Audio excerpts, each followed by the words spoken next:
How's it going, guys? My name is Zach with the Movie Castle, and if you're watching this on the day it came out, it should be Thanksgiving. So I'm going to be talking about a Thanksgiving movie, and that is Pieces of April from 2003.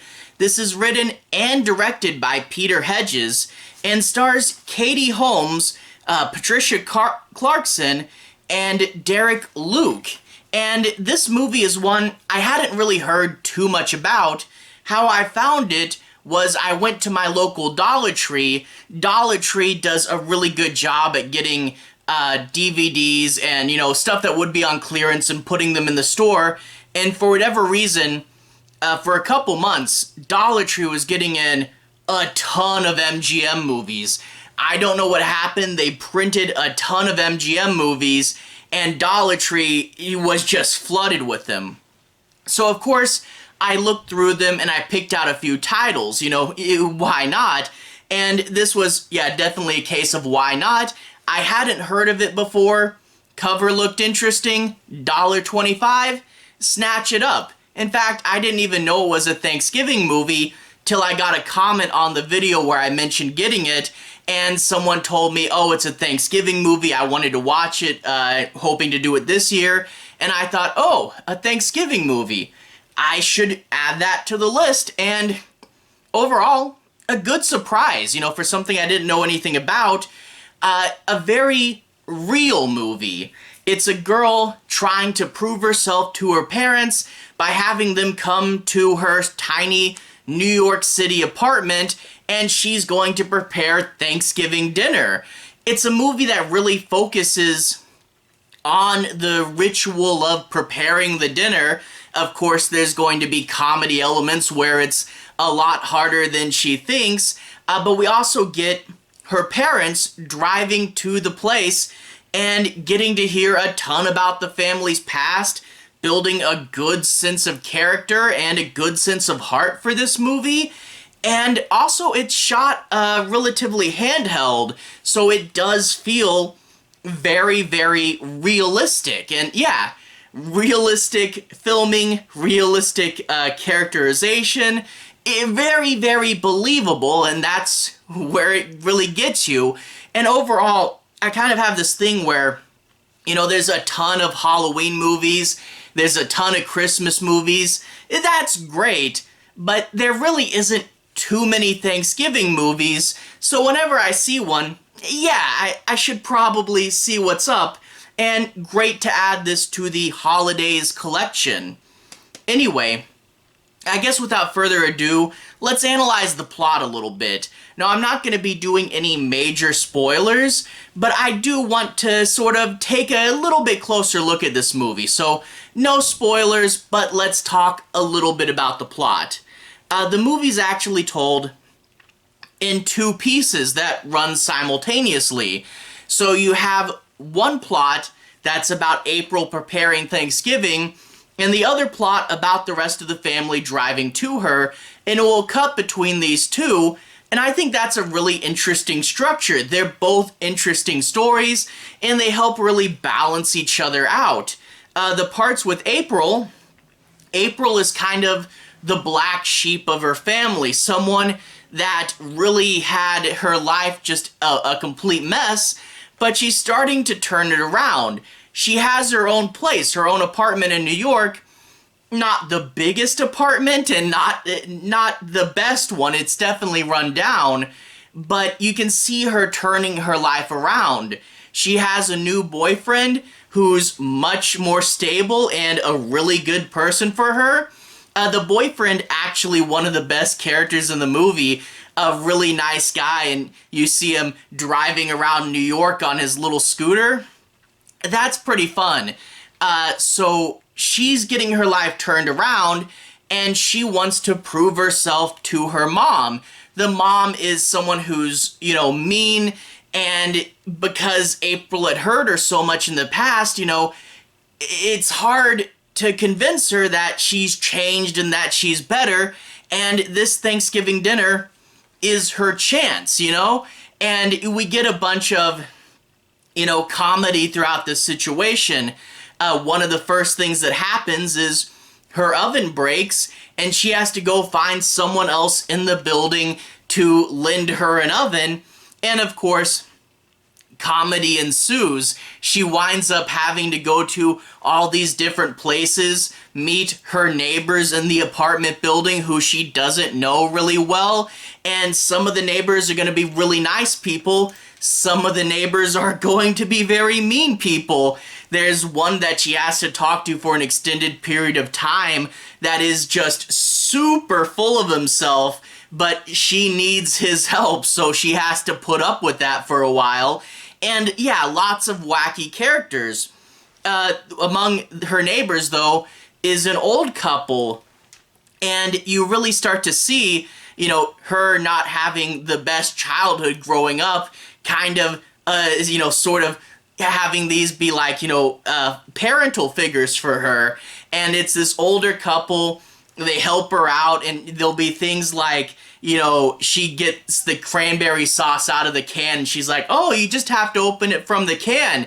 And you see the husband back there biting his tongue, and the wife is like, oh, it's gonna be fine. You don't have to say anything. And they tell her, it's like, okay, you may like it from the can. That's not really the best. And I do love the idea that the husband is really, into food. He really wants to cook the best Thanksgiving dinner, and he'll help guide her through that. Like, okay, let's not do the can. Here's this recipe. I'll show you how to make it. Let's do it a little better. And I do like the guiding role that the older couple plays in this movie. I thought that was really fun, and a good bit of humor out of them as well. And yeah, just this fun montage of April running up and down all through this apartment building. There's a fun gag where she has a big piece of paper taped to their front door, and it says to her boyfriend, I have to step away. I'm going to be in this apartment. And as she moves around, she keeps having to scratch out one apartment number, write the other one. I'm going to be here, scratch here. And that's something, this was pre-big cell phone days. And yeah, the idea that nowadays you just text that, but back then you had to tape it to your front door. And also, speaking of pre-big cell phone days, April doesn't even know if her parents are actually coming. She invited them, but the relationship is so strained. What if she does all this and they don't even show up? Yeah, nowadays you're on the phone with someone 24/7 even as they're driving.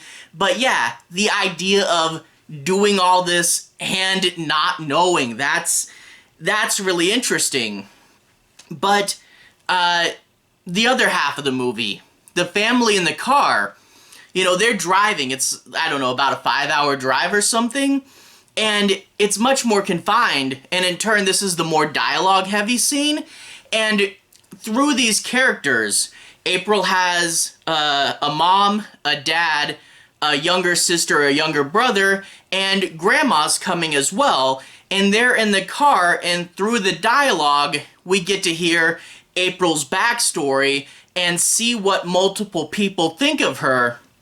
And that always does help out a character whenever you see a perspective on that character from multiple different people.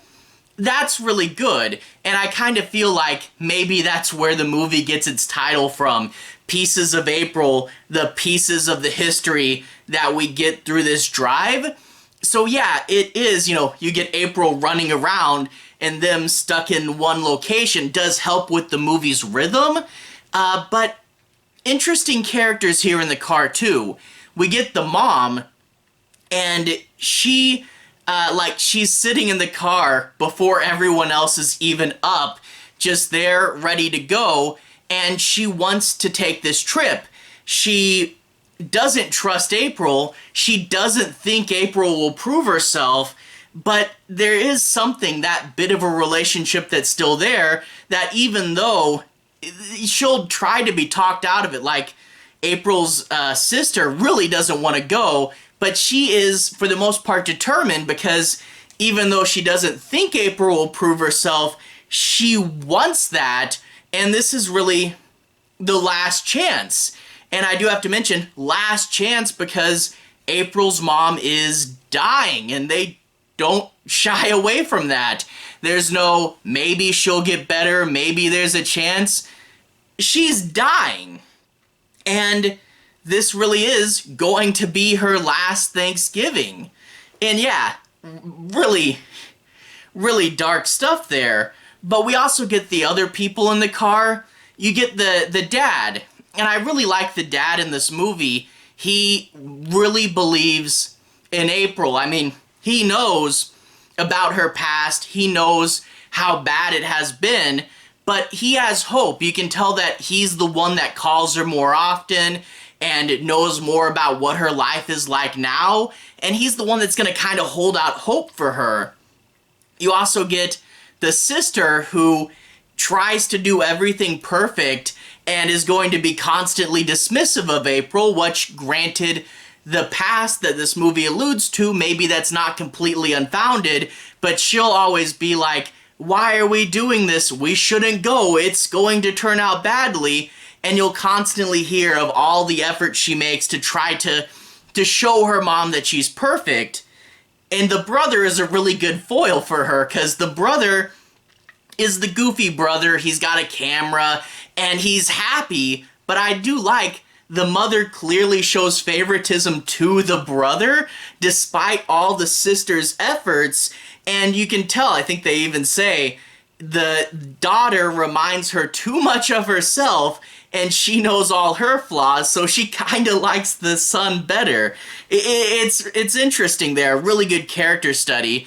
But you also get Grandma who is starting to go senile and doesn't remember who a lot of these people are, and she'll be in the back, and there's a really good shot where the mother who's dying is looking in the mirror at her mother in the rearview mirror and kind of going, I'm dying, but this is what I'm missing out on, a sort of a life of suffering coming up. And the mother, the grandmother will say, who are you, to her own daughter. And I won't spoil it, but there is a reprisal of this line later on that adds a lot to this. So that's really fun as well. And also, I hinted at earlier, but the handheld camera work and the editing are really good in this movie. It's sort of like, you know, I'm more of a horror guy, and in horror we have found footage. In found footage, the idea is it seems more real because you can tell it's shot from a real camera. But here, you can tell it's shot from a real camera, but they're not acknowledging it. And I felt that that wasn't as distracting as you might think. You know, it feels real even though there's no literal person filming them. So kind of weird that you don't actually need the direct tie-in there, but it's not overly clean. And I feel like so many movies, everyone talks about the clean professional cinematography, but it's really, you know, Tobe Hooper's Texas Chainsaw Massacre versus Michael Bay's Texas Chainsaw Massacre. The new one was way too clean and didn't look real. And shooting it in this naturalistic, realistic way, yeah, it kind of feels cheap, and it probably was, but it looks real. It looks like something someone could have actually shot that, you know, saw all these events. And, you know, especially like New York City, getting that realistic grunge, you know, real location, not artificial, actual crumbling down building. I really do like that. You know, when you have such an effort to make the characters real, and then you have such an effort to make the actual film look real, it really does combine. And then when you get the dark subject matter like April's mom going to die, it really does pull a lot at the heartstrings. And I won't spoil the ending, but, you know, by the end of it, you really do feel a lot. And yeah, a good sentimental Christmas movie. It's got the sentimental moments, but it also does have a ton of humor, you know, obviously trying to bake this turkey, everything going wrong, a whole bunch of, I don't know what I'm doing, how do I do this? Which, by the way, there's so, like, whenever you look at Thanksgiving movies, it's usually some other plot, and it's also Thanksgiving.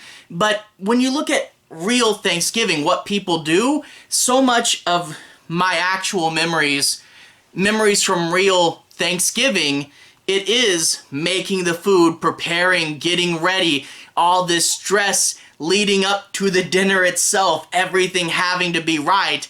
It does feel real in this way, and so many other movies don't capture the ritual of food preparation as well as this one does. So yeah, this is a good real Thanksgiving movie, and I don't know, maybe I'm going on too much. Anyway, definitely recommend it. To everyone who's watched so far, thank you for watching. To everyone who's liked and subscribed, thank you. You really are helping the channel out. I'll leave a relevant playlist on the bottom. This will probably be my holidays playlist, where I talk about all the different holidays. Now, that being said, I am a horror geek. Most of them are horror movies. But if you want to see me talk about more holiday movies, they'll be in this playlist here. Anyway, have a good day. I'll see you guys again very, very soon. Relevant playlist on the bottom. Have a good day now.